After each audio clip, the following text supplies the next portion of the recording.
السلام علیکم، میں ہوں رضوان اشرف۔ عالمی سطح کے اوپر جو سیاست میں اس وقت تیزی آئی ہے، جہاں پر امریکی صدر ڈونلڈ ٹرمپ اسرائیل کے ساتھ اپنے تعلقات کو آگے بڑھاتے ہوئے اسرائیل کو تسلیم کروانے کے لیے سر توڑ کوشش کر رہی ہے، اور ان کی کوشش ہے کہ عرب ممالک کے ساتھ ساتھ تمام اسلامی ممالک بشمول پاکستان اسرائیل کو تسلیم کر لیں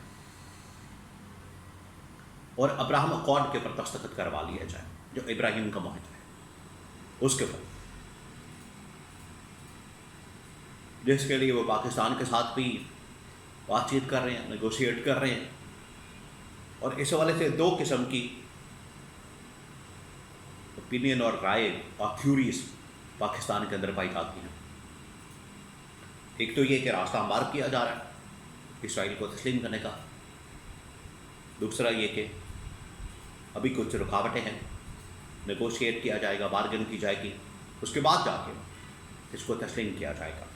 حقیقت کیا؟ محمد بن سلمان نے ایک بار پھر سے شہباز شریف کو اور آرمی چیف کو جنرل عاصم کو سعودی عرب بلا دیا، اور سعودی عرب کے اندر ایک بار پھر سے ان کی ملاقاتیں ہونے جا رہی ہیں۔ اب اس ملاقات کا مقصد کیا ہے، اس ملاقات کے اندر کیا ڈسکس کیا جائے گا، اس کے حوالے سے بہت اہم ترین معلومات میرے پاس موجود ہے، وہ آپ کے ساتھ میں شیئر کرتا ہوں۔ دو تین اور خبریں ہیں انٹرنیشنل لیول کے اوپر۔ سب سے پہلے تو تھوڑی سی میں آپ کو خبر دے دوں افغانستان اور پاکستان کے متعلق۔ افغانستان اور پاکستان کے بارڈر کی سچویشن اب کافی بہتر ہو چکی ہے، اور سیز فائر ہو گیا، اور یہ سیز فائر قطر کے اندر، دوحہ کے اندر ہوا، اور اس کی کچھ شرائط جو ہیں وہ اب سامنے آئے۔ شرائط حالانکہ خفیہ رکھی گئی ہیں، کسی کے ساتھ شیئر نہیں کی گئی، کسی کو بتائی نہیں گئی، کسی کے نالج میں نہیں ہے کہ کن شرطوں کے اوپر پاکستان اور افغانستان کے درمیان معاہدہ ہوا ہے، ان کے درمیان کیا شرطیں طے پائی ہیں، ان کے درمیان کس پوائنٹس کے اوپر ایگریمنٹ ہوا ہے۔ دو چار پوائنٹس میں آپ کو بتا دیتا ہوں۔ ایک تو یہ کہ جو یہ ایک قسم کا ٹاسک خفیہ مبینہ طور پر allegedly جو دیا گیا تھا پاکستان کو کہ آپ نے رجیم چینج آپریشن کرنا ہے افغانستان کے اندر، یہ اب رک گیا ہے۔ اب آپریشن کی کوئی گنجائش نہیں، اور پاکستان اب کسی صورت بھی افغانستان کے معاملات کے اندر مداخلت نہیں کر سکے گا، بلکہ اب دونوں سیپریٹ انڈیپینڈنٹلی کام کریں گے بغیر کسی انٹرفیرنس کے۔ اور جس طریقے سے افغانستان سے پاکستان کے اندر دہشت گرد آ رہے تھے، یہاں سے داخل ہو رہے تھے، پاکستان کے اندر آ کے کارروائیاں کر رہے تھے، وہ اب رک گئی۔ تو دیکھیں آپ، 2-4 دن ہو گئے سیز فائر ہونے کے بعد، جب افغانستان کی جانب سے پاکستان کے اندر دراندازی افغان طالبان کی یا پاکستانی طالبان کی یہاں پر کارروائیاں بند ہوئی ہے، تو دیکھیں سیز فائر کے بعد کس طرح سے سارا معاملہ ٹھنڈا پڑ گیا۔ کوئی اب اس حوالے سے کارروائی نہیں ہو رہی، کوئی اس پر دہشت گردی کی کارروائی اس کے بعد نظر نہیں آئی۔ تو اس کا مطلب ہے کہ افغانستان کو چاہیے کہ یہ دہشت گردی کی کارروائیوں کو روکے، اس کے اوپر وہاں پر بند مارے اور کنٹرول کرے، ورنہ پھر پاکستان آپ کو بتائے جس طریقے سے اس نے انتباہ کیا۔ تو افغانستان کو کہا گیا کہ آپ اپنی سرزمین کو کسی بھی دوسرے ملک کو استعمال کرنے کی اجازت نہ دیں، اور اس میں واضح اشارہ انڈیا کی طرف ہے۔ انڈیا کو بالکل بھی اجازت نہ دیں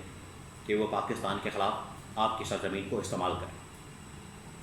اس کے علاوہ آگے ٹریڈ کے حوالے سے، افغان بارڈر کھولنے کے حوالے سے، اور بائی لیٹرل ٹریڈ، یہ تمام چیزیں اوپن کرنے کا فیصلہ کیا گیا۔ آپ دیکھیں جب سے ٹریڈ بند ہوئی ہے، یہ پاک افغان بارڈر بند ہوا ہے، پاکستان کے اندر مہنگائی کی لہر سبزیوں کی، پھلوں کی آسمان پر پہنچ گئی، تو اسی وجہ سے، کیونکہ وہاں سے ٹریڈ بند ہوئی، وہاں سے بارڈر بند کیا گیا، تو قیمتیں آسمان پر چلی گئی۔ اب آ جائیں اسرائیل کے متعلق اور غزہ کے متعلق، فلسطین کے متعلق کیا پالیسی اپنائی جا رہی ہے۔ اسرائیل اس وقت پوری کوشش کر رہا ہے، اور امریکہ کے تھرو یہ کوشش ان کی جاری ہے کہ اسرائیل کو تسلیم کر لیا جائے، مان لیا جائے، اس کو ایکسیپٹ کر لیا جائے، اس کے ساتھ تعلقات بحال کر لیے جائیں، اس کے ساتھ معاملات باقی ممالک کی طرح نارمل ہو جائیں، جس طرح سے 2-4 اسلامی ممالک نے، عرب ممالک نے، جس میں یو اے ای یا ترکی یا مراکش، ان لوگوں نے، ان ممالک نے تسلیم کیا،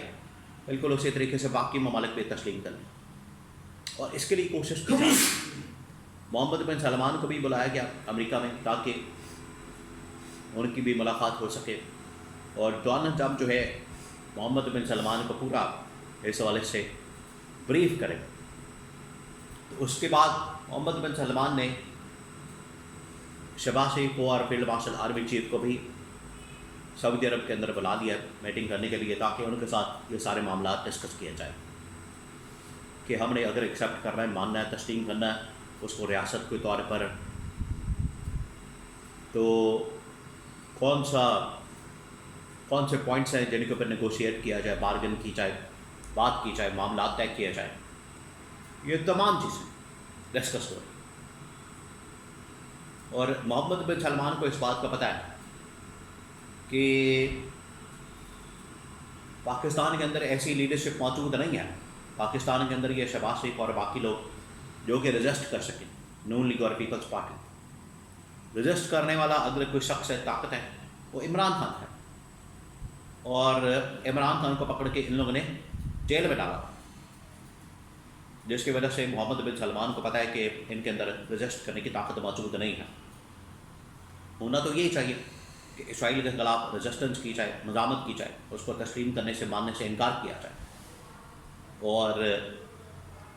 عالمی سطح کے اوپر ایک موقف اپنایا جائے،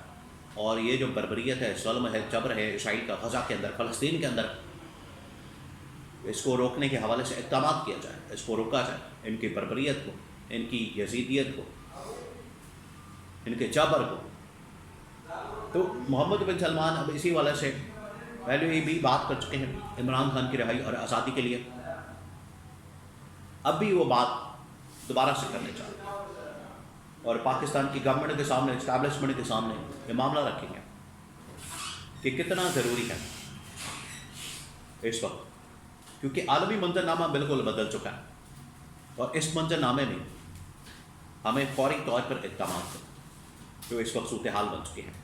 جس میں امریکہ پریشر ڈال رہا ہے اسرائیل کے اوپر، اور اسرائیل کو منوانے کے لیے، تسلیم کروانے کے لیے عرب ممالک، اسلامی ممالک کے اوپر۔ محمد بن سلمان نے مشورے کے لیے،